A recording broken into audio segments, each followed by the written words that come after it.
Welcome to the Trauma Survivorhood podcast. I'm your host, Sarah, a certified trauma recovery coach with Full Circle Wellspring. You are listening to Between the Seasons. This is a bonus content series while we gear up to season 2 when our regular format will return. Each bonus episode is a very special interview. We've got authors, creators, founders, community advocates, trauma survivors, and all brand new friends of mine. Please enjoy. All right. So welcome back to the Trauma Survivorhood podcast and YouTube channel. With me today is Mandy Harvey. Mandy is a leader in the field of trauma healing, as well as an in-demand inspirational speaker. She specializes as a healing guide for highly sensitive and overachieving leaders who are ready to transform their physical and emotional pain into purpose. She partners with the largest corporations in the world and trains and coaches the leaders to help them clear their past traumas from their body so that they can respond differently to office triggers and look at things in a whole new way. She also shares a powerful process to replace chronic fatigue and stress with energy to show up more powerfully, personally and professionally, right? Her extraordinary story of transforming her own life from devastating childhood trauma and a near-death experience, she courageously chose to face her past, heal, own her impact, I love that, and design the life and business of her dreams. She's an inspiration behind a bold mission to teach others that it is possible to do the same. And I love that because I use this phrase a lot about lifestyle design, right? You get to choose. Your voice and choice is so important. So I love that in your bio. Welcome, Mandy. Thank you for joining us today. Thank you. I'm so happy to be here. Yay. Oh, it's wonderful to have you. So let's start with how did you get into this work? I mean, obviously you're doing a plethora of different things between coaching and training and working in the corporate world, but really focusing on trauma. How did you get here? Yeah, well, it's all based off of my own trauma story. I grew up, and I always say that I was born into trauma. I was born to a single mother who was operating in her own trauma patterns. And she often sought out affection and love and connection with men who were very unhealthy and took out their own unhealthy patterns on me. So I grew up in a sexually abusive home. I grew up with neglect. And I learned at a very young age how to start to hide parts of myself, how to start to shape shift so that I could just survive the day to day, how to not be too much, how to be perfect and be quiet and be seen and not be heard. And at the age of around 13, 14, my mother was married to a man who was the most abusive and probably the closest thing to the in-person devil that I've ever met in my life. He was very manipulative, very, he was a police officer, very kind of on the outward exterior, seemed very kind of loving and supportive and, here to help. But behind closed doors, it was a very different story. And it was a very abusive and manipulative experience in my home. And I would tell my mother multiple times, hey, he is doing these things to me. And she would, at first said, oh my gosh, I'm so sorry. I'll talk to him. That's not right. And it would continue. And I told her again a second time. And I can remember she was standing in the kitchen with her back to me. And I mentioned to her, hey, this is happening still. I thought you were going to talk to him. And I can remember her turning around. And it was like the life and the soul of her body was completely gone. She was just this shell. And she said, I think you're misinterpreting his actions. I think he just loves you and wants to spend time with you. And I can remember that was the moment where I realized I would have to take ownership over getting us out of that experience, that she was no longer able to see. She was not even there. It was like literally a robot with no emotion, no support, no love, nothing was there. It was just the shell. And so I took it upon myself to befriend him and try to smooth things over because up to that point I had been really resisting what had been happening to me. And I thought, okay, I'm just going to have to find a way out. And that was kind of running in the back of my mind the whole time until I was about 14 and I told a friend at school kind of what was going on. And she had me talk to a counselor. Social worker got involved. Then there was, he was taken out of the home. There was, a restraining order, and he was put into jail. He made bail, kind of all these things, right? And eventually I was pulled out of the home. I was put in with a legal guardian, and about 2 weeks later, they took their lives. And that was the moment in time where my life just completely devolved. Everything that I had known about it, every glass I drank out of, every piece of clothing I wore, every couch I sat on, everything changed. My friends, my school, my location, I was taken out of that home and had to start a whole new life without my mother. And that was the point in time where my healing started, although it didn't really look like healing. There was lots of grief, lots of despair, lots of just kind of going through the motions. I was in therapy weekly, and I was doing something called EMDR. Yeah. And I was doing that kind of therapy. And about a year into that, I just got to the point where I was like, I can't do this anymore. I can't talk about this. This is so painful to talk about. This is so painful to process. Even though my home was so traumatic and abusive, that's all I knew. And that's what felt normal to me. And I missed it. I missed my mom. I missed the little love and affection that I got from her. And all of a sudden it was gone. And it was like I was alone on this island all by myself. And I started having thoughts of suicide and taking my own life. And I took action on those at one point. And it was during school. I was about 15. And I left school, went and bought a whole bottle of sleeping pills. And on the way back, I swallowed all 30 of those pills one at a time. And I don't remember walking back to school. I blacked out. I don't remember getting there. I don't remember sitting down where I was found.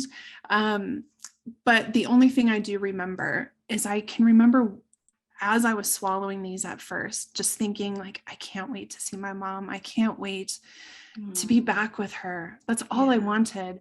I knew that I could not even fathom my life beyond that moment. It was so far away. There was so much darkness. It was like, I can't even imagine I could live beyond this. Like, I'm dead. The hole in my heart was so big. It was like swallowing me up. And so I can remember just thinking, I'm going to go see her. I'm going to get to see her. I'm so happy. I'm going to go get to see her. I can't wait. All I want is just relief. All I want is just this love. And the next thing I remember is waking up into this like golden, extremely warm environment. Like it felt like what a comforting, loving home would feel like the minute you walk into the door and you can feel this love emanating, this energy of love, this like warm, comforting blanket. And I can remember just being there. I'm like, oh my God, I'm here. I'm going to get to see her. I'm so excited. I was like, I've made it. Yay. And then next thing I remember is feeling pressure on my chest, like a hand, and I was being pushed away. And all I heard was, it's not your time. And I woke up. Oh my goodness. Oh gosh. Yeah. Wow. Yeah. I woke up and it was the end of the school day. And kids were, rushing down the stairs, leaving the school. I got home with a friend. She drove me home, but I was hallucinating. I couldn't see straight. I was, had no balance. I got home and I was like, okay, I'm going to try and go back to sleep because I need to just get back there. I need to just get back to sleep. And I couldn't. I was so shaky, so jittery. So, it was just coursing through my body. So I called 911 and I was admitted into the emergency room and stayed in ICU for a period of time. And then I was admitted to a mental institution. for about 6 weeks, where I went under some intense therapy and medication and was diagnosed with PTSD, and slowly started to kind of recover from there.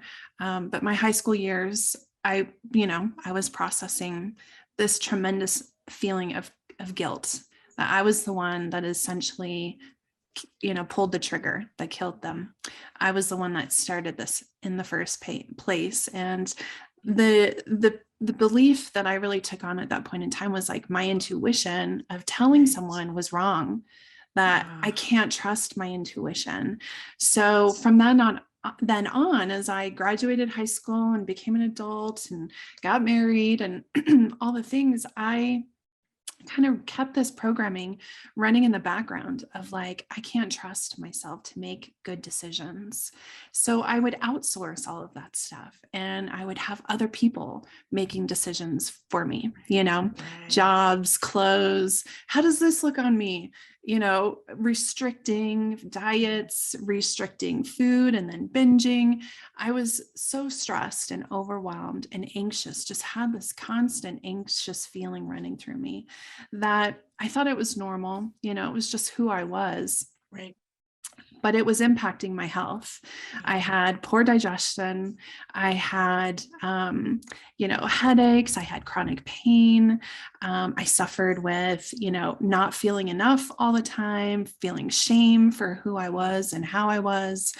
And as I started to have children, our children are such beautiful mirrors for what we need in our own selves to feel healed, right? And as I started having children, it was like memories started coming up, from past experiences, flashbacks. So I would get back into therapy, I'd get back on medication.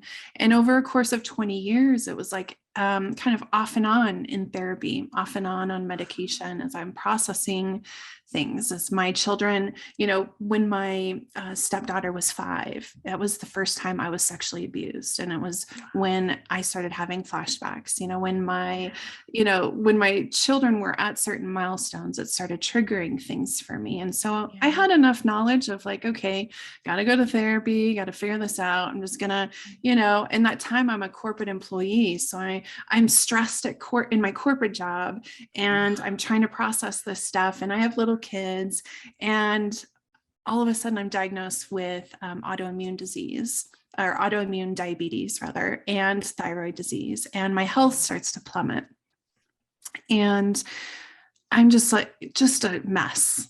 I can't get through the day without, having a blood sugar high or a blood sugar low. I'm on this like roller coaster of physical symptoms. I'm also on this roller coaster of emotional symptoms where I'm stressed, I'm anxious, I'm not enough, I can't do this. It was just this chaos, constant chaos in my life during that period, until I got to a point where I had a complete dark night of the soul meltdown with my health. And I got to a point where I'm sitting in the kitchen with barely able to reach the food in the fridge because my blood sugar was so low. And I have 2 babies upstairs sleeping. And I was like, what happens if I don't fix this? Like, I'm going to die early. My health is going to be impaired. I won't be a good mom. I won't be there for my kids. And I just knew enough in my soul that it was like, I don't want that for my story. My story is more than dying early because she couldn't take care of her health. My story is more than my kids growing up without a mother there with them. And I knew that pain of growing up without a mom. And I just knew in my soul that wasn't who I wasn't what I was meant to do here. And so I made a commitment in that, universe, God, please, I'm surrendered to this. Please help me get out of this. And I found a way out. I recovered my health. I changed my diet, changed my lifestyle. And it was the first time in my life where I had mental clarity, and I could actually like get through the day without feeling anxious. And I was like, what is this connection between my health and my my emotions, my mental state, like all of a sudden my mental state completely changed as I changed my diet and I moved in a different way and I managed my stress a little differently. And I was so intrigued by it and so passionate about it that I went to school and became a functional nutritional therapy practitioner. And I was like on the bandwagon, like, oh my God, food is medicine. Like if we can change our food, we can change our experience. I didn't realize my connection between my poor digestion and my emotions. I didn't realize how the IBS that I was diagnosed with as a teenager that I lived with my entire life was influenced by all the stress and all the trauma that I had been through.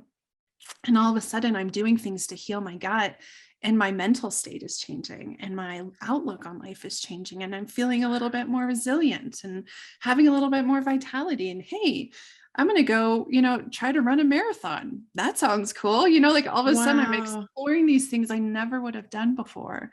And I started working with people and seeing people out of a naturopathic doctor's office and helping people recover their health left and right, from Crohn's to lupus to, chronic digestive problems to menopause.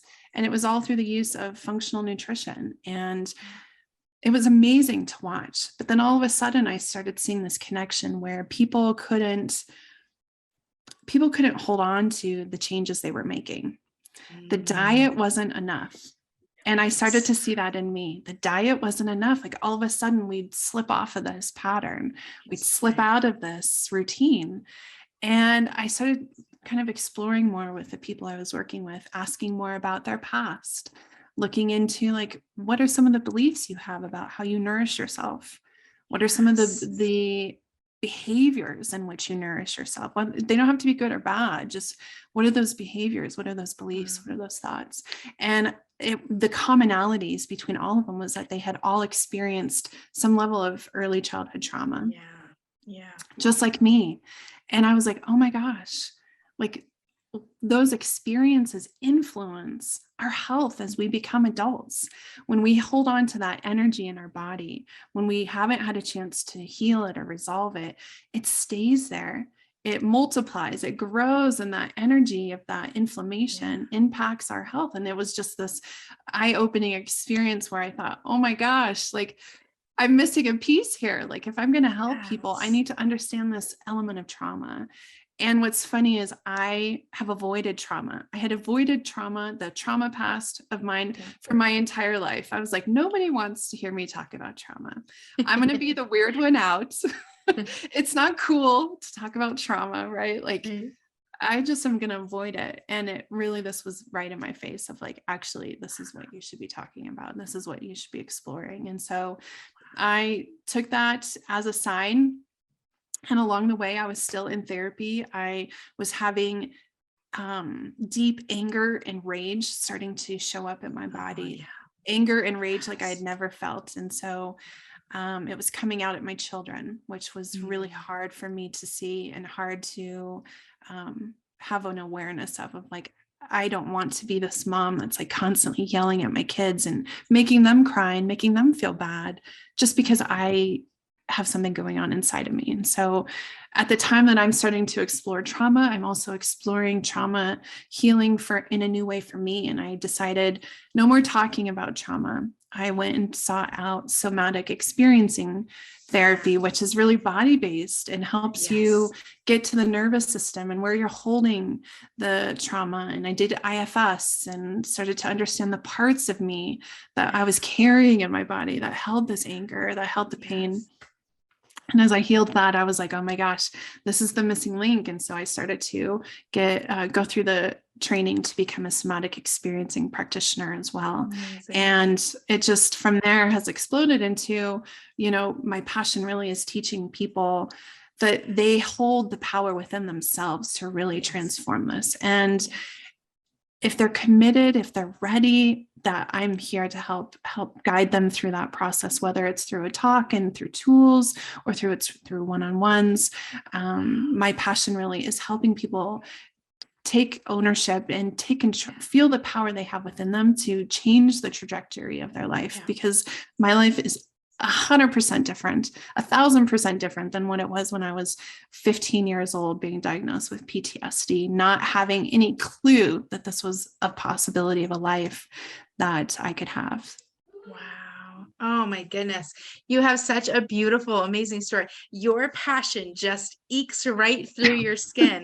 You can tell you are so excited about this journey Thank of you. the trauma being trapped in your body and this being like the biggest aha moment. And I absolutely love that. We talk quite a bit on this podcast about, I had a whole episode about psychosomatic illnesses and chronic things that happen. Inflammation is so real, because your body has to hold it even if your mind forgets it. And people sometimes don't even realize that, or they just kind of shove it to the side, like they don't want to believe it, you know? Getting to that core is so important.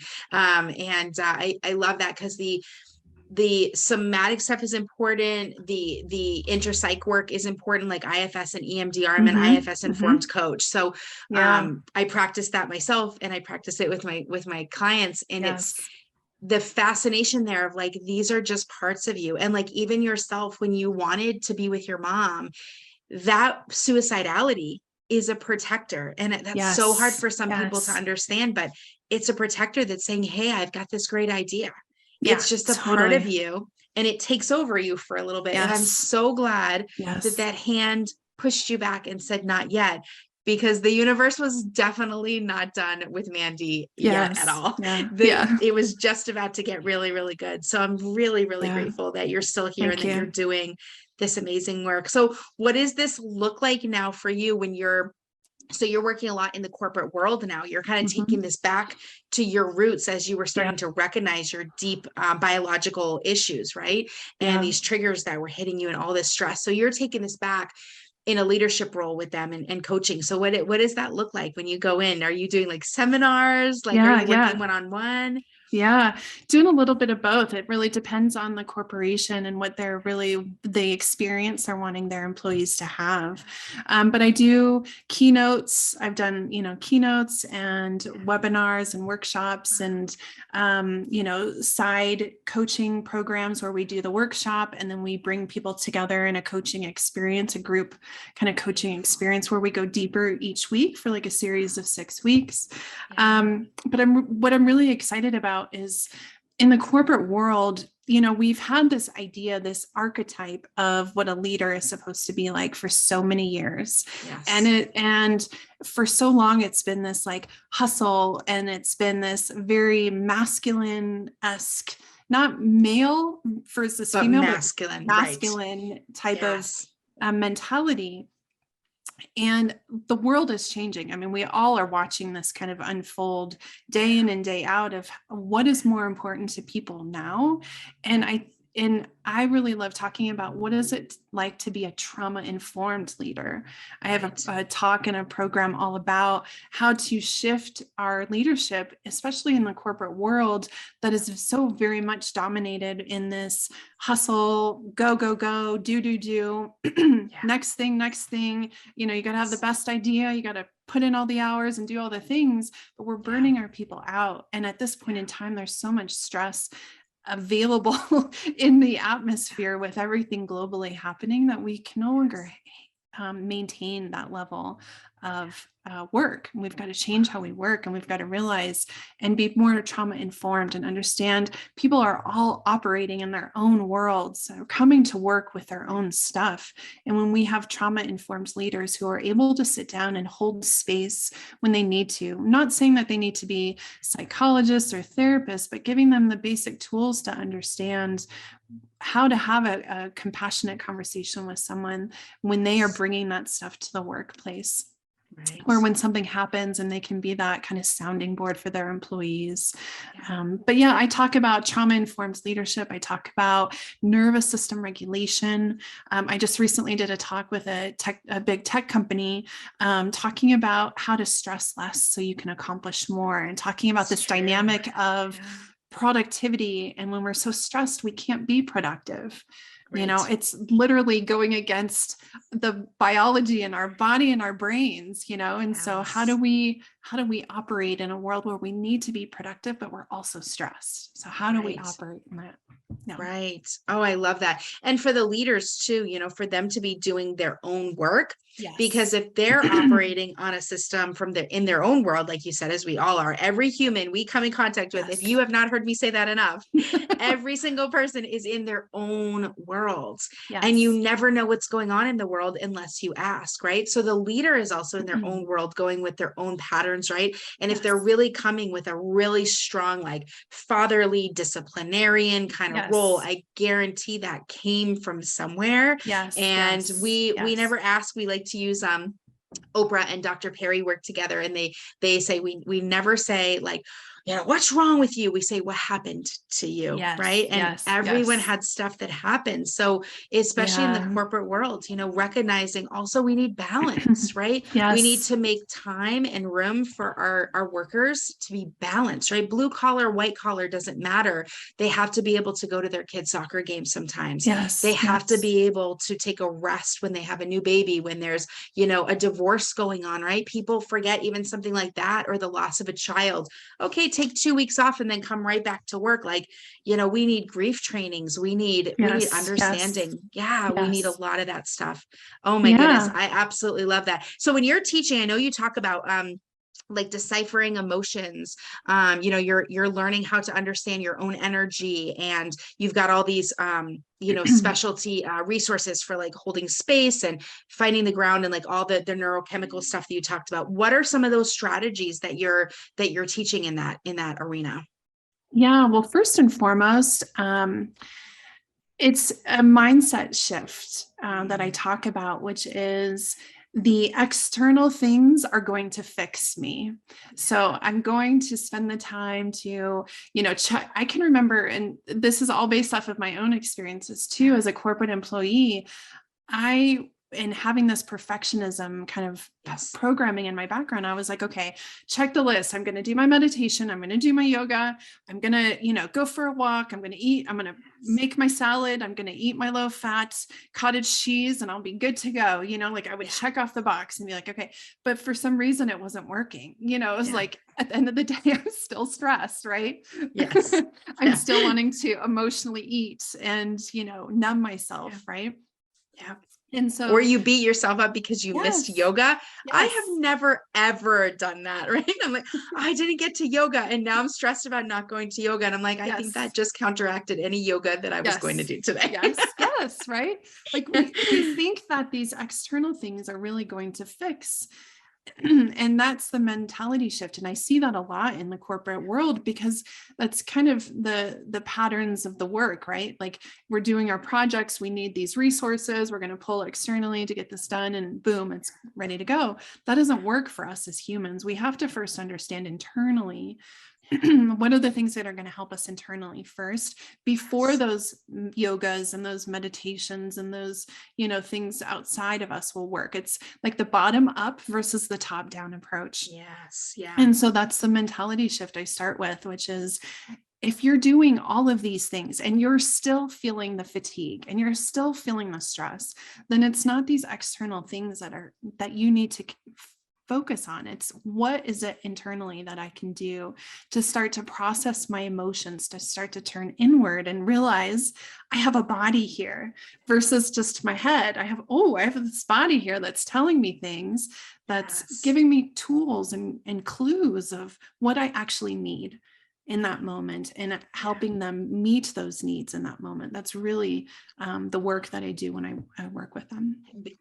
Toggling back to what you were saying about like this masculine energy that's often found in like your big corporate world, right? America's really founded on this very, hardworking, shake it off, get up, son. Like, we don't cry about stuff, that masculine energy, right? Yes. I talk a lot about reparenting. And there's a space here for remothering ourselves and introducing that feminine energy, because sometimes it's not like, well, what do I need to do to get fixed? It's, what do I need to chill out about? Like, maybe like, okay, yoga's on the list because yoga's great. We should do the yoga. But you know what? Today I'm really tired. And I think staying in bed is actually what my body needs.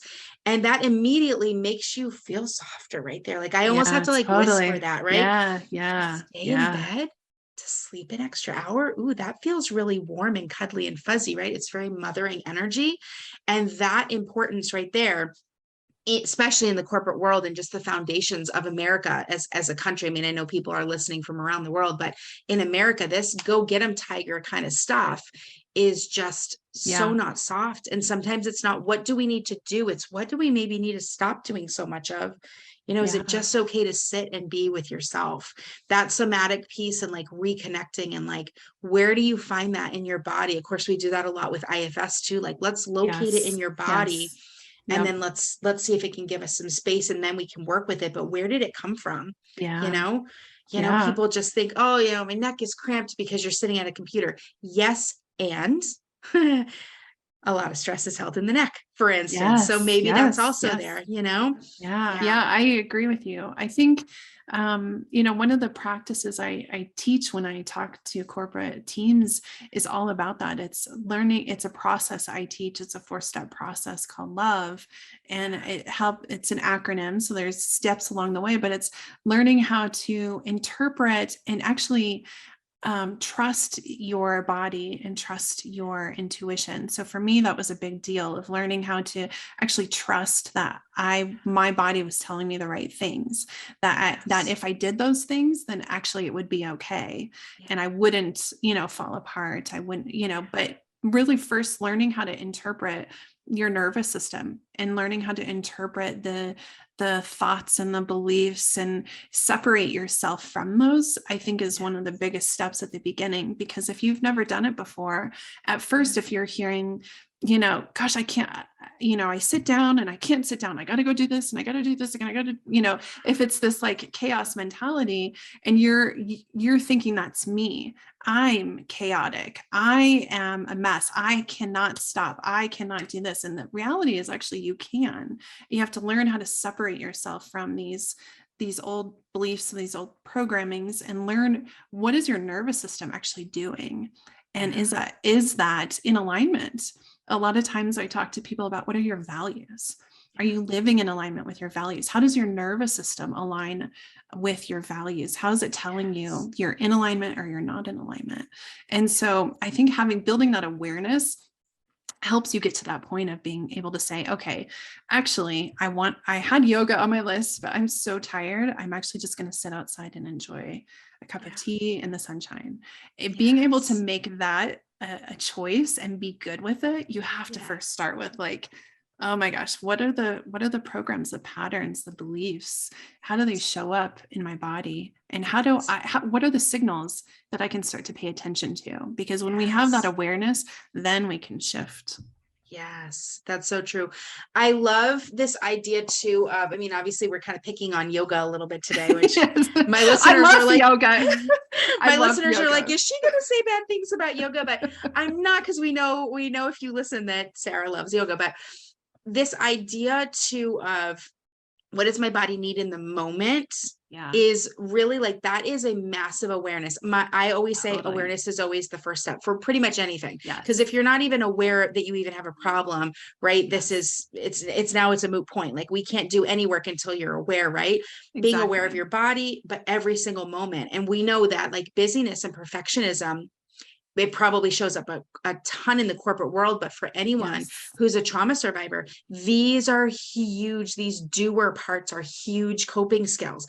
This was keeping you safe as a child. And so if you replace this busyness with going to yoga every single morning at 5 a.m. and getting yourself out of bed, and you can't miss it, you are just replacing an unhealthy coping skill with what could be a healthy one, but you're still having that unhealthy mentality around it. So that is super, super important. I love the strategy there of really kind of digging in and deciding like, what do I actually need right now, right in this moment? What is my body trying to tell me? Because that's going to look different every day.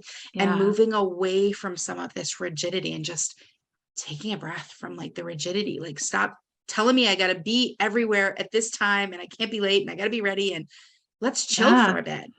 And to realize that our coping strategies don't make us a bad person. They don't make us a wrong person. There's nothing wrong with us that we don't need to be fixed. Like, coping patterns are incredibly intuitive and kept us safe. And in my eyes, I think need to be honored and celebrated. Like, wow, like my body is so intelligent. Yeah. It created this pattern of like doing to keep me safe from feeling these really scary, uncomfortable feelings. Like that is so intelligent. Yeah. Like, whoa, my body is so cool. That means my body can also learn a new pattern and a new way of being. Like it can be retrained just like I can be trained to do something different, you know? And so I think just really honoring that part of us and knowing that not, you know, sometimes I think we're told we're all different. We're all unique, but culturally we're told we have to be the same in many, many ways. Right. And so I think with healing, when we're healing from our past, we're healing chronic health issues, or we're healing from childhood trauma, we have to realize that our trajectory, our journey is different. And it's okay if my journey looks different than yours, that looks different from everyone else's. Yeah.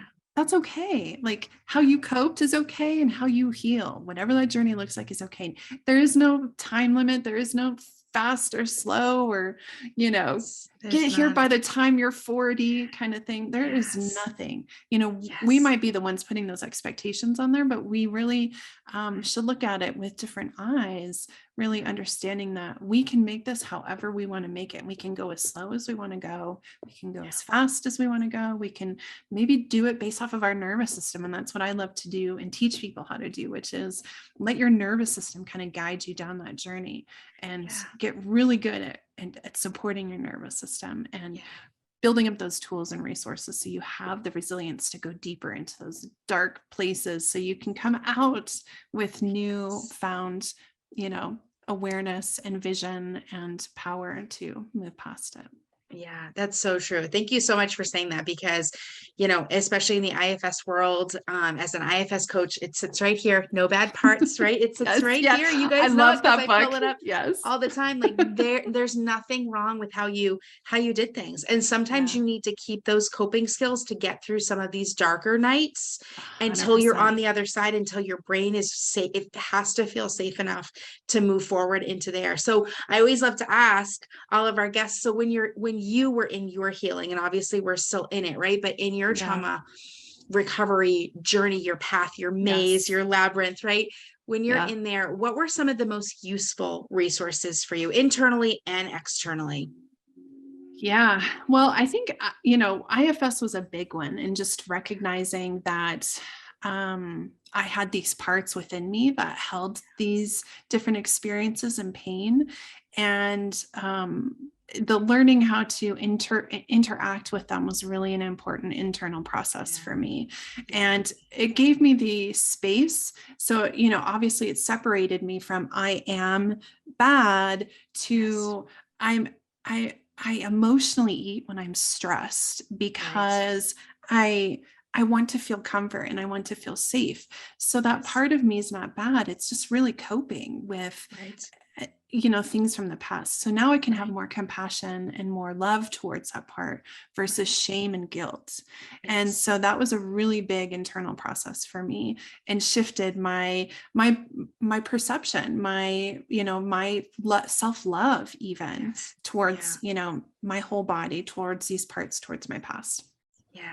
And, I think having a strong set of friends that I could reach out to was really important when I was in the deep, dark places, that I could reach out to and say, hey, can you just hold space for me? Can you just listen to what's going on? I need to just hear that I'm okay. And can you tell me that I'm going to be okay? Can you tell me that I'm a good person? And they knew, because I had set it up early on, with my girlfriends. I have two that are really close to me, that I was just like, sometimes I'm going to need you to tell me that I'm okay, that I am lovable, that I am doing the right things, and are you willing to be that person for me? And they were like, yes, of course. So, and I do that for them as well. So I think having a strong support group to help you is really important too. At least it was for me. Yeah, very Um, important. I love that. yeah, You did a lot of self-advocacy there, right? Like yeah, telling your yeah, friends, this is what I need, and from time to time, this is what I'm going to need, right? Like you're yeah, using your own agency in such a creative way, right? Because you've had this creativity your whole life, right? You learned yeah, how to creatively figure out what you needed. Like even saying like you had to start thinking about how to befriend, your abuser at the time because you realized yes, your mom's not there. That's so creative. And now here you are with friends, and now in a healthy way saying, we're going to build this friendship, and it's got to be built on this honesty and this support because sometimes I'm going to need this. What yeah. great self advocacy for you. That's Thank amazing. you. Yeah, Yeah. I'm so thankful. And it was a recommendation from a past therapist, so I Yeah. can't take full credit, but I had the enough courage to be able to ask, because You sometimes did. asking for that stuff can feel It's very hard really and hard. very Yeah. uncomfortable. Yeah. And I would say the other thing, the third thing that was probably the biggest for me was nature. Mm. I'm really connected and in tune with nature and feel so much more grounded when I am in nature. And I found a walking path that's close to where I live that is full of trees, and parts of it's open spaces, and there's animals, there's birds, and it is close to a highway, but once you get into it, you don't hear any cars. It's literally like this sanctuary for me. And I would Wow. often go there. I found a tree that I could sit under. And during those times where I needed to process, maybe I had a therapy session and something came up and I really needed to process and integrate, or maybe there was something coming up with a relationship, or at work or something, that became my place where I just let it all out, where I would Yeah. surrender to those emotions and those feelings, and the process that I was going through. And so today, actually, I do something called Hike and Heals, where I take people on hiking journeys where we use nature to co-regulate and find some relief in their nervous systems, and help them relieve some stress, because it was such a big part of my healing journey, and my spirituality and my connection to more than just what I am here for. So it was a big deal for me. Yeah, finding that higher purpose. That's beautiful. Yeah, nature is so important, right? Because all we have around us now, screens and tech, and we're so thankful for them because look what we're able to do I here know, today. exactly. It's Yeah. amazing. Like we don't want to push that aside, but sometimes it's good to Yeah. get away from that and reconnect. Yeah, because that's where you're going to be able to. And of course, integration is super important after a big coaching or a therapy session or any kind of repressed Yes. memory that comes up. That's happened for me in IFS. You have to take that time to step back and go, I need a little space. If you don't integrate that in, it's almost like you're walking around in this bubble of it. Like it needs to be able Yes. to settle in. Yes. So that's Yeah. beautiful. Oh Yeah. my And I, goodness. I love it. I support people who are generally highly sensitive, and, and I identify as highly sensitive myself. And so for me, I get overstimulated easily when I am in a day in and day out world of tech. And I didn't realize that that was my experience in corporate America until I left and stepped Yes. fully into my business. It was like, wow, I had been inundated, excuse me, with stimulus from people, to work, to emails, to texts, to, calls, to meetings. And it was like, wow, that was really so hard on my body, because I am so highly sensitive. And it was just so overwhelming that I needed to find ways to get out of that and rebalance. We can find a balance in both, Right. or we can find a balance in that world, but we have to be willing to step out of it to find really what brings us back to ourselves. Yes. Yeah. I mean, you're kind of waiting in the middle and the pendulum is just swinging Yeah, wildly. Like totally. you've Yes. got to be able to let it settle, right? Because introverts Yeah. versus extroverts, there's nothing wrong with either of you, right? But where do you Yeah. get your energy? Do you need to go, oh, I've been working for a really long time. I think I need to go grab a drink with some friends, right? Like, and you Yeah. start calling them up. And then you say, I've been working a lot and there's a lot of people walking by this office. I need to go home and take a bath. And both of those Yes. are fine. But Yes.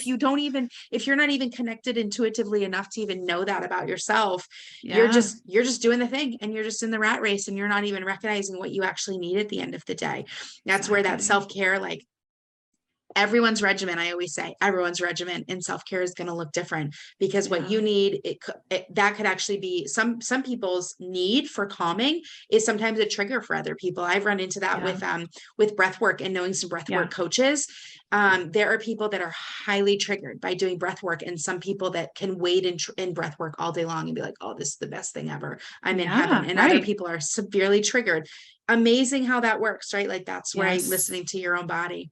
Oh, yes. I love that. I love that. Thank you, Mandy, so much for joining us. You. We appreciate your passion and the spirit that you're putting out into the world of healing, that healing is possible. Number one, don't give up on it. You're telling a great message of listening to your body and getting in somatics there. And you're doing great work for corporate America. You're helping America remother itself, which is such a huge task. And you're part of that. I just love that. Where can people find you? Where can we learn more about you? How can we reach out to you? Yeah, absolutely. Well, you can find me on the socials. I am Mandy L Harvey on Instagram and Mandy Harvey on Facebook. You can also find me on LinkedIn. You can also go to my website at mandylharvey.com. I have some free resources on there, along with ways to get onto my newsletter. But I'm pretty frequent on the socials, so you can always find me posting some tips and tricks, and I would love to connect with your audience there as well. Yay. Amazing. Thank you so much. We have loved having you. Thank you. Yeah, thank you. Alrighty. Bye-bye. Bye. Thank you for listening to Trauma Survivorhood Between the Seasons bonus content. For more info and show notes, check out the episode guide below. Until next time, be well, survivors.